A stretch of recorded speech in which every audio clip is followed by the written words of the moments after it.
Launch Director. Launch vehicle is ready to launch. Mission Director. 3, You have permission 2. to launch. We have ignition of the RS-68A main engine. And we have liftoff of the United Launch Alliance Delta IV Heavy rocket. Mach 1, execute. And we have indication of spacecraft separation. Good afternoon. I'm Andrea Lenhoff. I'm a systems engineering leader at ULA and your host for the final Delta launch carrying NROL-70 for the National Reconnaissance Office. I'm here at Cape Canaveral Space Force Station in Florida, where liftoff is currently scheduled for 12:53 p.m. Eastern.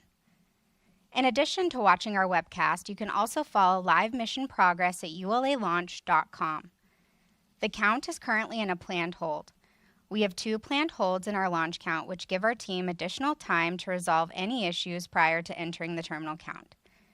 At this time, the team is not working any issues and we're proceeding towards an on-time liftoff. Live mission coverage will continue through payload fairing jettison, which occurs about 6.5 minutes after liftoff.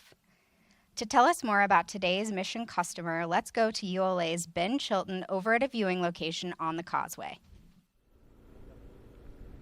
Thanks, Andrea. I'm Ben Chilton, an ordnance engineer at ULA, and I'm joining you from the ITL Causeway just a few miles south of Space Launch Complex 37. There's a lot of people out here on the causeway that have come to watch this last launch of the Delta IV Heavy, and it's a beautiful Florida day for us to witness this rocket take off. Today's mission is for the National Reconnaissance Office, or NRO. The NRO is the leader in developing, acquiring, launching, and operating the nation's intelligence, surveillance, and reconnaissance satellites to secure and expand America's advantage in space. The NROL-70 mission will strengthen the NRO's ability to provide a wide range of timely intelligence information to national decision makers, warfighters, and intelligence analysts to protect the nation's vital interests and support humanitarian efforts worldwide. Back to you, Andrea. This is the 16th and final flight of the Delta IV Heavy rocket and ULA's 160th launch. Here's more about this heavy lift rocket. Designed by ULA's engineering team and built by our skilled technicians, the Delta IV Heavy rocket, once fully stacked, stands 235 feet and weighs 1.6 million pounds fully fueled. At the base of the rocket is the triple booster first stage, powered by 3 RS-68A engines, which together produce more than 2 million pounds of thrust at liftoff. Atop the center booster is the Delta Cryogenic Second Stage, or DCSS, powered by an RL-10B2 engine. Spacecraft are encapsulated inside a 5-meter diameter metallic tri-sector payload fairing. With production of the final Delta complete, the rocket travels from ULA's factory in Alabama to the launch site in Cape Canaveral on ULA's rocket ship. Once in Florida, ULA's launch operations team begins a series of events leading to today's countdown. The process begins by transporting and lifting the booster and DCSS onto the launch table at Space Launch Complex 37. Then, the encapsulated payload fairing is lifted and mated to the DCSS. Once fully assembled, the launch countdown begins when 40 hydraulic cylinders at pressures nearing 3,500 psi raise the Mobile Service Tower, or MST, about 8 inches. The carriage transporter system then moves the MST to its launch position, approximately 345 feet north of the rocket. Weighing in at approximately 10 million pounds, the 100-foot wide, 300-foot tall MST protects the rocket and payload from weather here on Florida's Space Coast. With the rocket on the pad, the launch team transitions to fueling and other final preparations. Across the interstage of the Delta IV Heavy rocket is the American flag and the Space Force, Delta, and ULA logos. Note the number 389 inside the Delta logo, signifying this launch's place in Delta history. Additionally, on the fixed umbilical tower, we see mission artwork. Provided by the NRO, the art features a snow leopard, representing the NRO's quiet strength and providing an advantage to community, the nation, and its allies.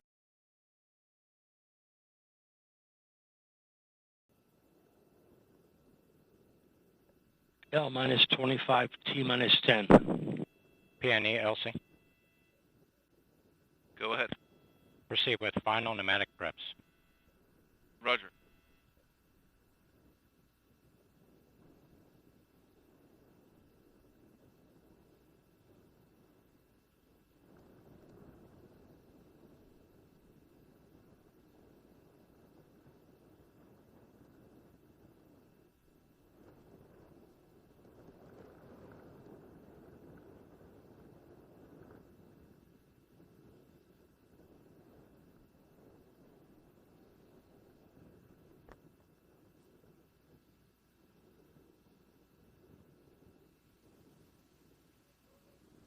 With this launch, we are remembering an NRO teammate.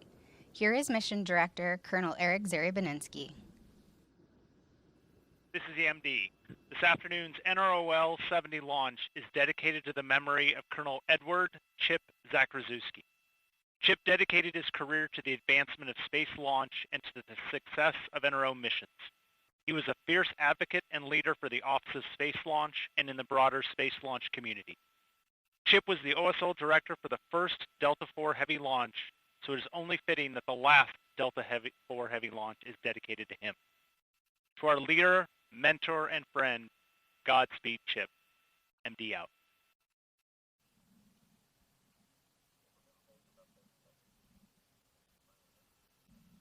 Elsie concurs. LD. LD concurs. MD. MD concurs. ABE, are you in a position to perform the task as the anomaly team has directed? Affirmative. Roger.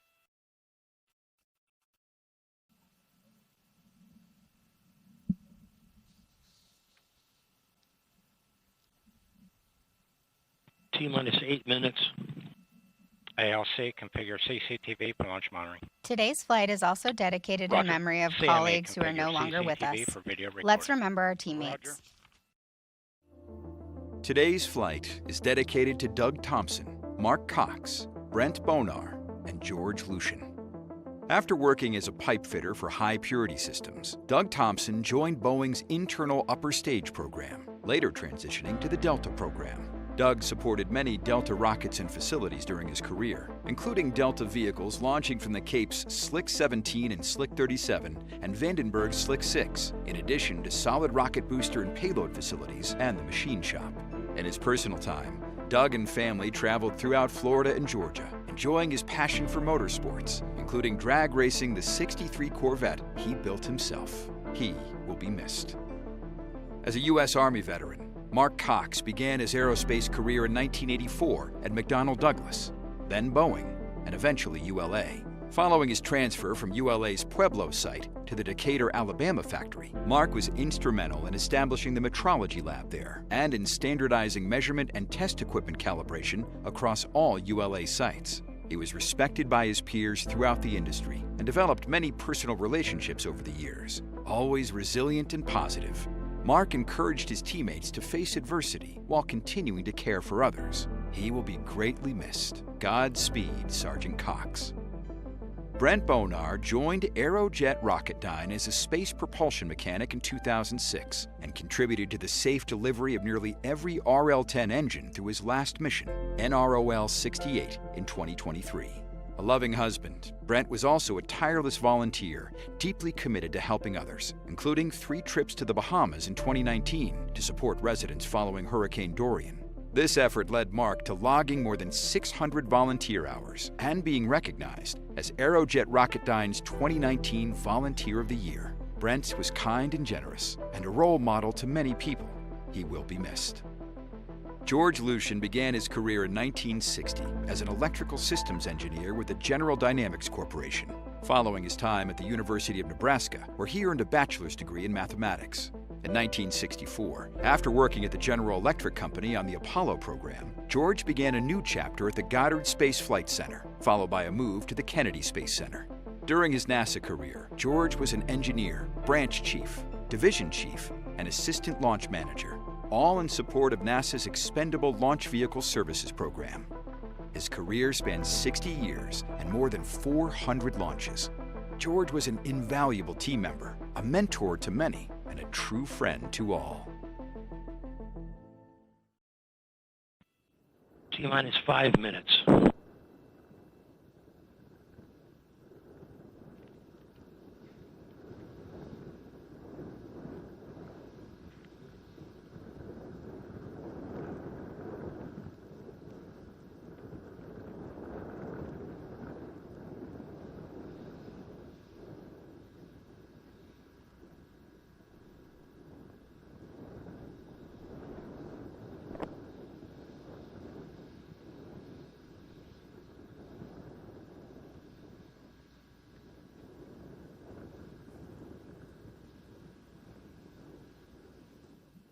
This is Delta Mission Control at T-minus 418.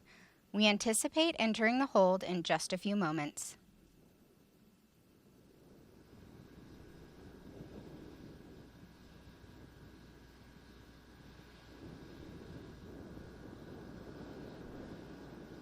T-minus 4 minutes and holding. This is a 15-minute built-in hold.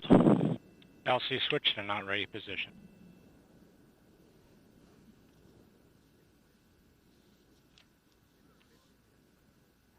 Since 1960, Delta rockets have been an integral part of America's space program. The on-orbit assets it has launched have improved life across the globe. Let's take a look.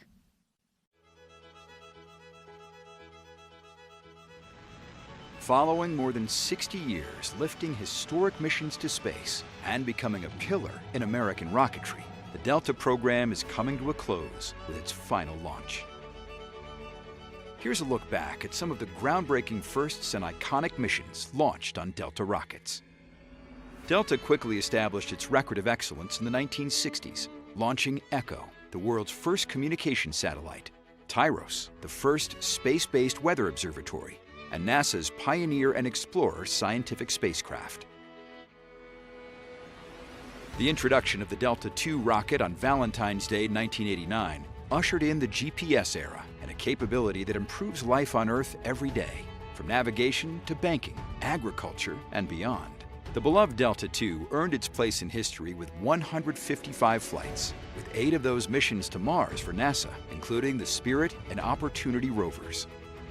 The Delta program's commitment to vehicle improvement to meet customer needs culminated in the Delta IV family of launch vehicles, with a wide range of increased capabilities. Delivering missions for the Space Force, National Reconnaissance Office, NASA, and commercial clients, every Delta IV launch has been successful. As America's trusted heavy lifter, the triple-barrel Delta IV Heavy launched the first Orion spacecraft on an uncrewed shakedown cruise and sent the Parker Solar Probe to surf the atmosphere of the Sun. The 16th and final flight of the Delta IV Heavy rocket carries NROL-70, capping off the incredible legacy of this program.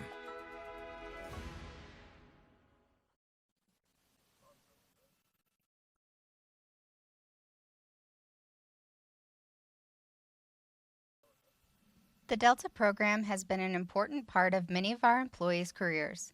We recently spoke with employees about what the Delta rocket has meant to them.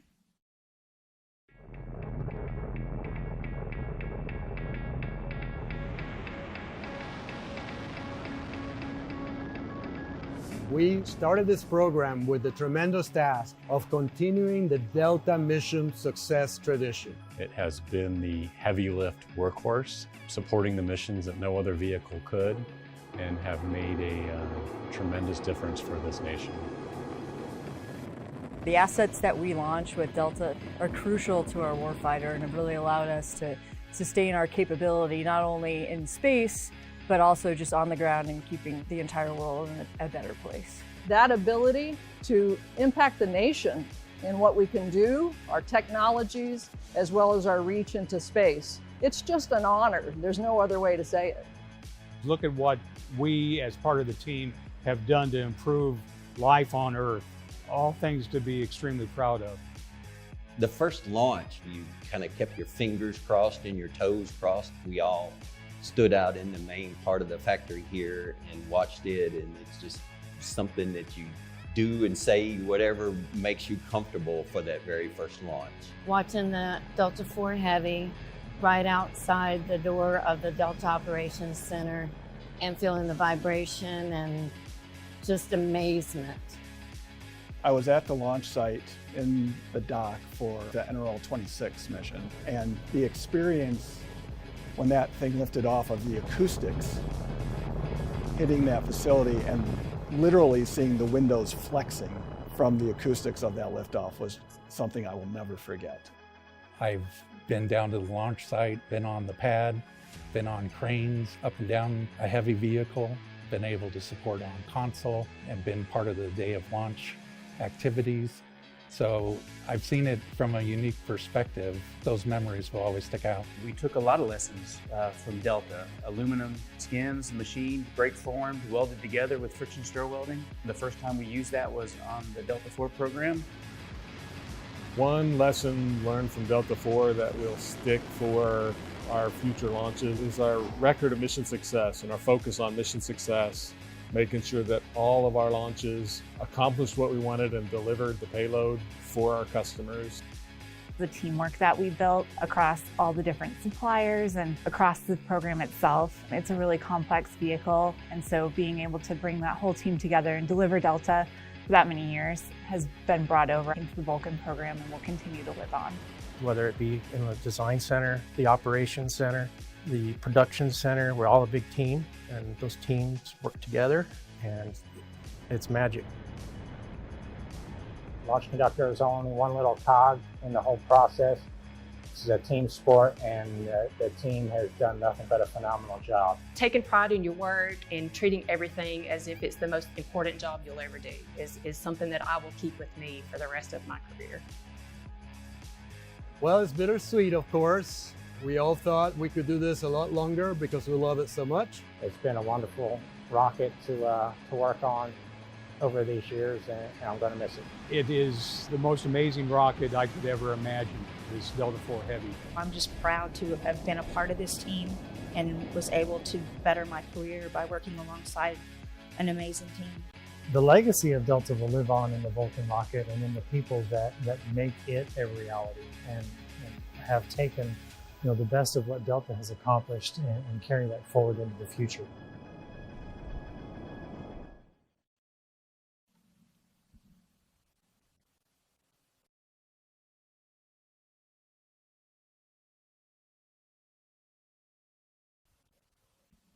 After liftoff, the Delta IV Heavy will head east from Space Launch Complex 37.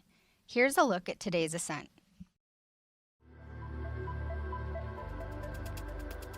To mitigate the fireball created by the hydrogen-burning Delta IV Heavy rocket, the staggered engine start sequence begins with ignition of the launch table HBOs, burning off the excess hydrogen injected into the flame duct.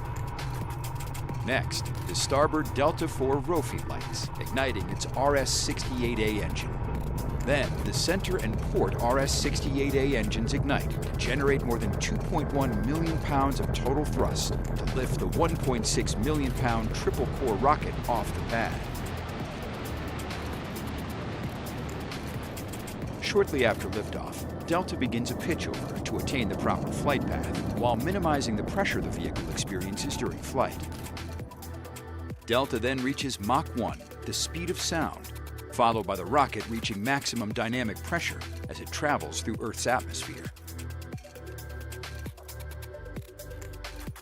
With propellant depleted in the port and starboard boosters, the engine shut down and the boosters jettisoned to shed their weight. The remaining booster engine then throttles to full power to maximize performance against gravity losses. Once propellant levels deplete in the center booster, the engine shuts down and the booster is jettisoned from the second stage. The vehicle now weighs approximately 6% of what it did at liftoff. Following jettison of the center booster, the Delta cryogenic second stage, or DCSS, main engine ignites. During ascent, NROL-70 is protected inside a 5-meter diameter metallic payload fairing. After traveling through the densest part of Earth's atmosphere, the payload fairing is jettisoned. The Delta IV cryogenic second stage carries the last payload to launch on a Delta IV rocket to its final orbital destination, where it will begin its national security mission. As we continue the countdown to launch, let's head back over to Ben Chilton on the Causeway. Thanks, Andrea. I'm currently joined by a number of people who are very excited to watch the last liftoff of this magnificent rocket. We're about 1.5 miles from Slick 37, and when we reach T0, it'll take about 8 seconds for the sound to reach us, though we'll already be able to see Delta lifting off the pad. Currently, the weather conditions look great for launch, but I'll pass it back to you, Andrea, for the Space Launch Delta weather forecast for today.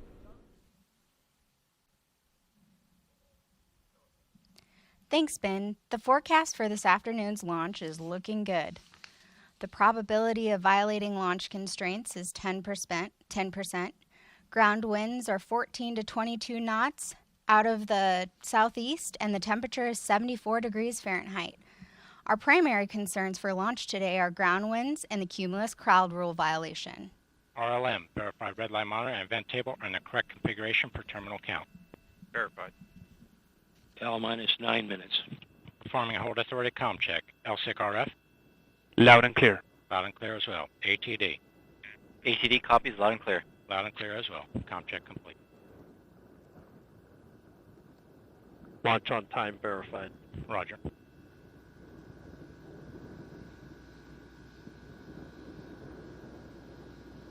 LC switch to ready position. All steps are complete prior to the status check.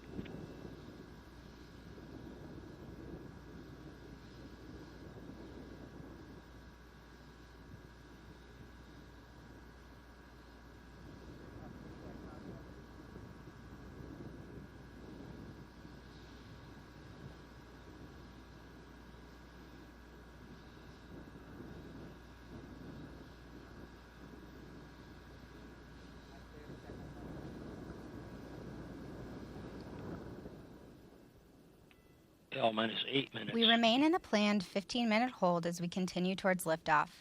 In a few moments, launch conductor Scott Barney will pull the launch team for the final go to pick up the count. 28 engineers and managers are pulled for system status and readiness to proceed.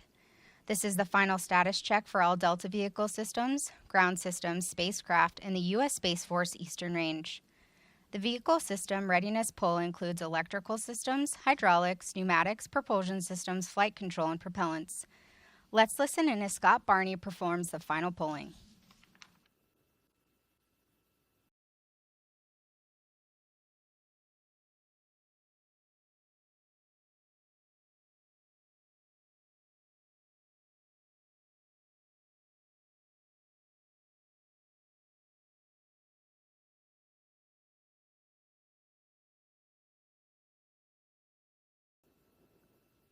L minus 7 minutes. Status check to proceed with terminal count. First stage systems, propulsion. Go. Hydraulics. Go. Locks. Go. LH2. Go. Second stage systems, locks. Go. LH2. Go. Electrical systems, airborne. Go. Ground. Go. Facility. Go. RFFTS. Go. Flight control. Go. COM. Go. GCQ. Go. Operation support. Go. Pneumatics. Go. Umbilicals. Go. HASGAS. Go. ECS. Go. Red line monitor. Go. Mechanical engineering advisor. Go. Quality. Go. Ops safety manager. Go. ULA safety officer. Go. Vehicle system engineer. Go. Anomaly chief. Go. Range coordinator. Clear to proceed. Launch director. Launch vehicle is ready to launch. Mission director. You have permission to launch. Proceeding with the count. L minus 6. ALC verify T0 is set or at 16:53 Zulu. Verified. Pulling is MEQ, complete establish and the swing arm team lock is pins go full. for launch. From Active. T-minus 4 minutes until liftoff, you'll hear Scott Barney and the team performing the final steps in the countdown procedure. Several critical activities occur in the final minutes before launch, including verifying fuel tank levels and pressures in the 3 boosters and DCSS, in addition to arming the flight termination system. At T-minus 1 minute, the Range Operations Commander confirms the range is in a green condition for launch. At T-minus 15 seconds, the launch table HBOs at the base of the rocket are ignited to burn off excess hydrogen. At T-minus 7 seconds, the starboard engine is ignited. At T-minus 5 seconds, the port and center engines are ignited. Once the Delta IV Heavy lifts off, you'll hear flight commentator Rob Gannon providing launch vehicle ascent data. TD, verify SV configure for launch. TD on net 1, SV configure for launch. Roger. TD out. Swing arm lock pins pulled. Roger. All steps are complete prior to terminal count.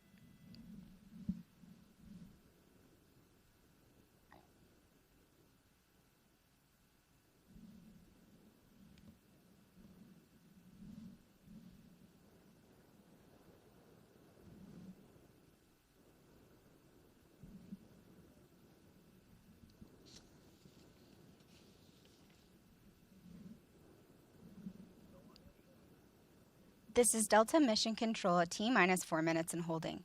We anticipate releasing the hold in just a few moments.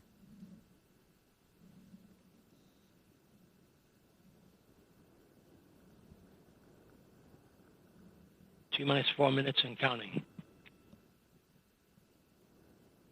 Minus 355. Ground pyros enabled. 350. The countdown clock is resumed and we are go for launch at 12:53 p.m. Eastern. With liftoff approaching, we're raising the volume on our launch team so you can hear the final preps taking place. Minus 332.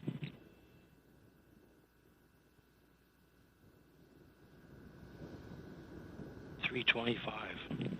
Second stage lock, secure at flight level.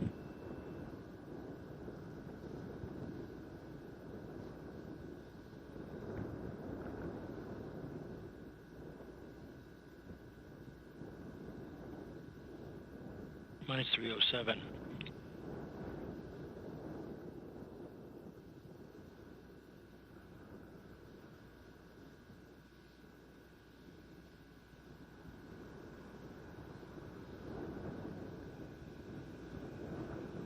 Minus 249. FTS internal.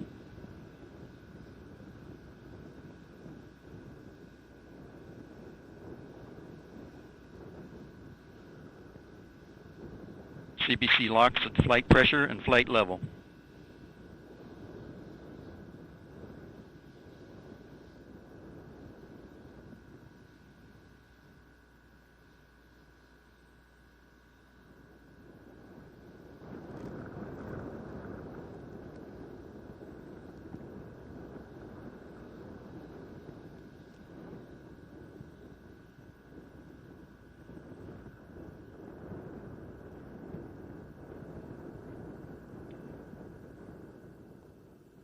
T-minus 2 minutes. The rocket, payload, ground systems, and eastern range are go for launch. Vehicle internal.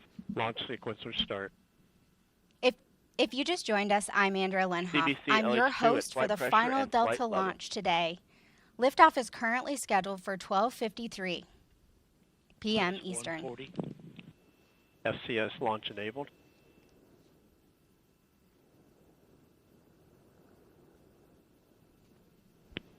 FTS armed.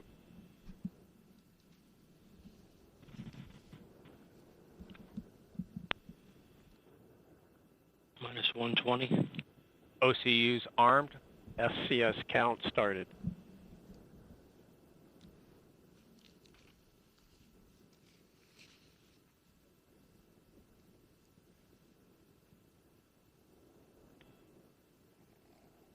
T-minus 1 minute.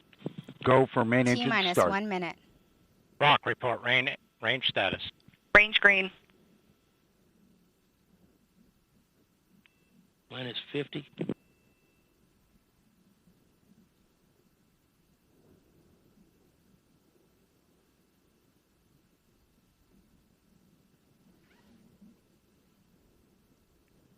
Second stage LH2 secure at flight level.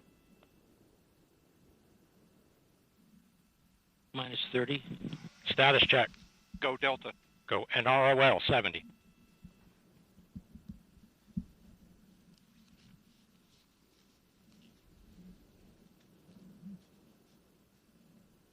Minus 15. Rofi ignition. 10. T-minus Pressure start. 10, 8, 9, 8, 7, 6, 5. We have ignition. 2, 1. Liftoff. And liftoff of the final United Launch Alliance Delta IV Heavy rocket, carrying NROL-70 for the National Reconnaissance Office and closing Delta's 6-decade legacy of excellence in space.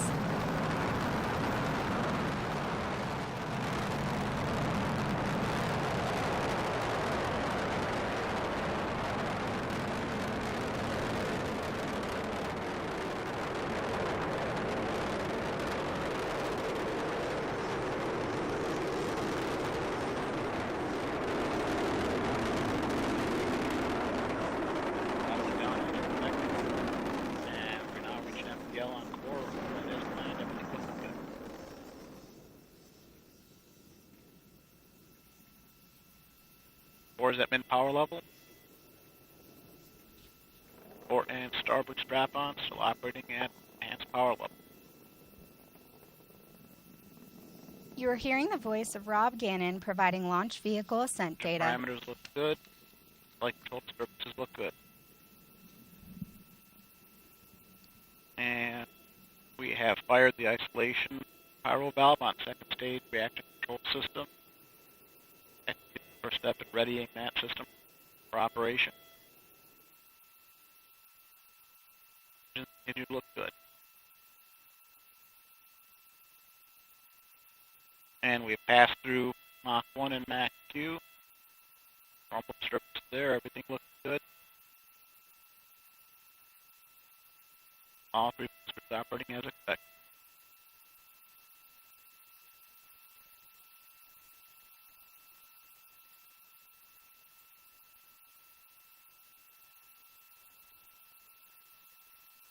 All three boosters operating as expected. Everything looks good. And we fired the pyro valve, pressurizing the reactor control system on the second stage. Pressure's coming up. Everything looks good there.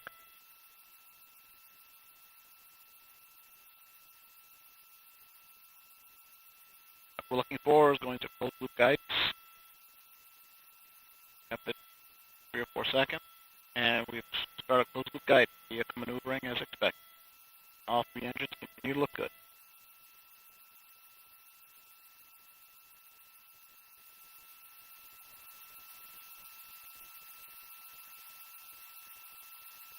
And we are 3 minutes to Corbico.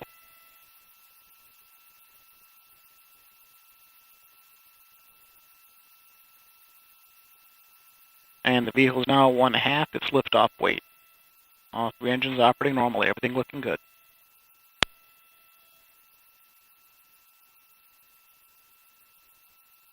And the vehicle is now 29 nautical miles in altitude. 64 miles downrange, traveling at 5,300 miles per hour. Everything continues to look good. And we've just passed through the Kármán line, reaching 100 kilometers in altitude.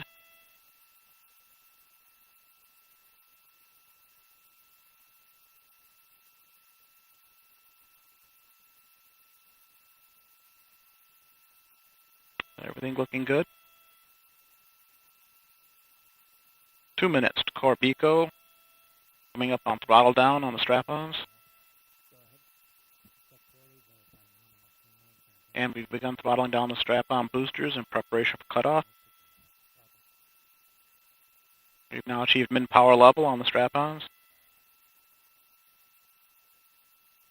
And cutoff. We have cutoff port and starboard boosters coming up on strap-on, and we have strap-on separation. Disturbances look good. Throttled up the core booster. We're now at EPL on the single stage booster. And we've re-enabled steering following separation of the strap-ons. Everything looking good. We just heard confirmation of port and starboard booster jettison. We have about 1.5 minutes until we reach our next mission event, booster engine cutoff. On the RL-10.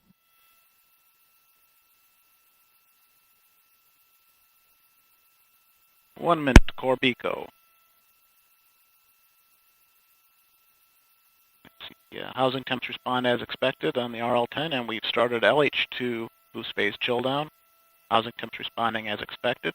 Flight control disturbances are small, and the core RS-68 continues to operate as expected.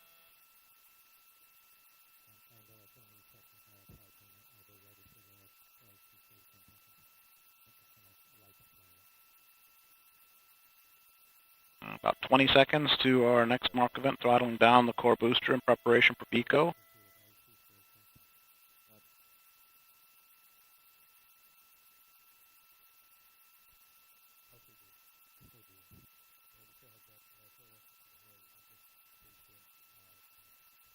And core booster is throttling down, coming up on booster engine cutoff.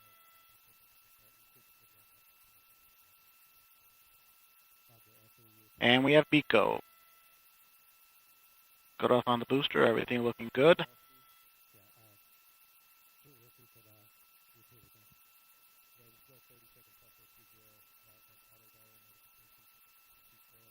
And state separation occurred right as expected. NEDs have deployed. And we have pre-start, start, and full thrust. RL-10 is up and running normally. Everything looking good. Enabled steering of the second stage. Second stage operating normally. Coming up on bearing separation.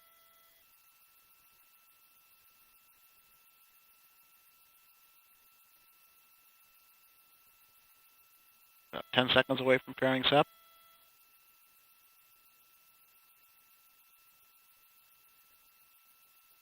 5 seconds to pairing sep, and we have pairing separation. Disturbances look good. Upper stage is operating normally. And once again, steering has been re-enabled after the separation event.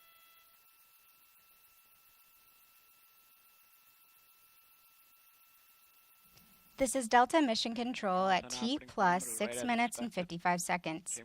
We just heard flight commentator Rob Gannon confirm the successful completion of the early phase of today's flight, and all systems continue to operate nominally. While the mission has just begun, we did just see liftoff of the last Delta rocket. Here's ULA President and CEO Tory Bruno. Well, good afternoon. A lot of you know that the Delta IV Heavy is, of course, the most metal of all rockets, setting itself on fire before it blasts into space. But I also want to talk about its tremendous contribution to our nation, to exploration, to national security. The Delta IV Heavy still today flies missions that no other rocket can fly. Soon Vulcan will pick up that mantle, and we're going to retire this venerable rocket that has made so much important work for our country. And I want to thank everyone who has been involved with the Delta IV Heavy. We have many employees who are here for the very first Delta IV launch, who are still here now for the last Delta IV launch to send off this great vehicle into its well-earned retirement. Thank you all. Hi, everyone. I'm now joined by ULA's Launch System Director, Bill Cullen. Bill, thank you so much for joining us today. Oh, thanks for having me, Andrea. We just saw a really magnificent launch for the last time. This has a little bit of a special meaning to you, is my understanding, because you started your career working on the Delta program. I did. So tell us a little bit about what this experience means to you. Well, so it is bittersweet, Yeah. but it's very exciting, and it's a great evolution. And everything that Delta has done, Delta 2, Delta 4, Atlas 5 is being done better on Vulcan. And so this is a great evolutionary step. And it is bittersweet to see the last one, but there's great things ahead. So. It is. It's exciting, too. I know you and I have worked on Vulcan for a long time. So it's exciting to see it, but bittersweet, obviously, to be the last one. This Delta Heavy configuration is obviously a fan favorite. I know you've seen the most heavy metal of rockets. So definitely a unique and cool configuration. What is it about the Delta Heavy that makes it so special? Well, so two things. It all boils down to the mission capability, so which is lift capability in many ways, and then on orbit. But the lift capability, the no solid motors, pure liquid, the 3 strap-ons, the slow, majestic liftoff really is just majestic. Inspiring. Yeah. And there's nothing like it. You know, it makes your heart go. I really felt it. Like, I feel like more than any other rocket launch, you really feel it in your bones and in the vehicle. So it's just such a cool thing to see, and kind of sad for it to be the last one. So speaking of last, let's talk a little bit about first. So earlier in January, we experienced our first Vulcan rocket. Went off pretty flawlessly, in my personal opinion, Absolutely. which is kind of a big deal for the first one. We also have an exciting time coming up with the first crew flight test coming up here very shortly, actually. So with all those firsts, you know, we are looking at one of our lasts with the Delta configuration in the Delta Heavy. So what would you say was this program's greatest accomplishment? The greatest is hard to pick. Just pick you know, one. So if you look at all the national security things, intelligence, the GPS constellation, everybody uses GPS, right? And you know, the mapping capabilities. I mean, you want to know where you're driving. You want to see what what your house looks like in satellite view. Everybody can do that in part because of the satellites. And every day, we use it every day, right? Every day it's touched all of us. Yeah, it's amazing. It's such a cool thing. I mean, working at ULA, just to be a part of that small experience that we have here, but know the huge impact that it has. I mean, just an exciting time. Yeah, we're enablers. We are enablers, and we work on rockets, which is really cool. Yeah. Well, Bill, that's all the questions that I have for you today, but I do appreciate you joining us, and just really thank you for being here for this exciting last, and looking forward to a year of firsts for us and many, many more coming here in the future. Absolutely, to mission success. Great. Thank you so much. Yep. Well, we're just about to log up here for today, but before we do, I do want to thank Ben Chilton and Rob Gannon for their support of today's broadcast. You can follow more about ULA and learn more about our rockets at ulalaunch.com. However, before we log off, let's look at one more majestic look of that last Delta launch, lifting off the pad for the very last time. Thanks for joining us. T-minus 10, 9, 8, 7, 6, 5. We have ignition. 2, 1.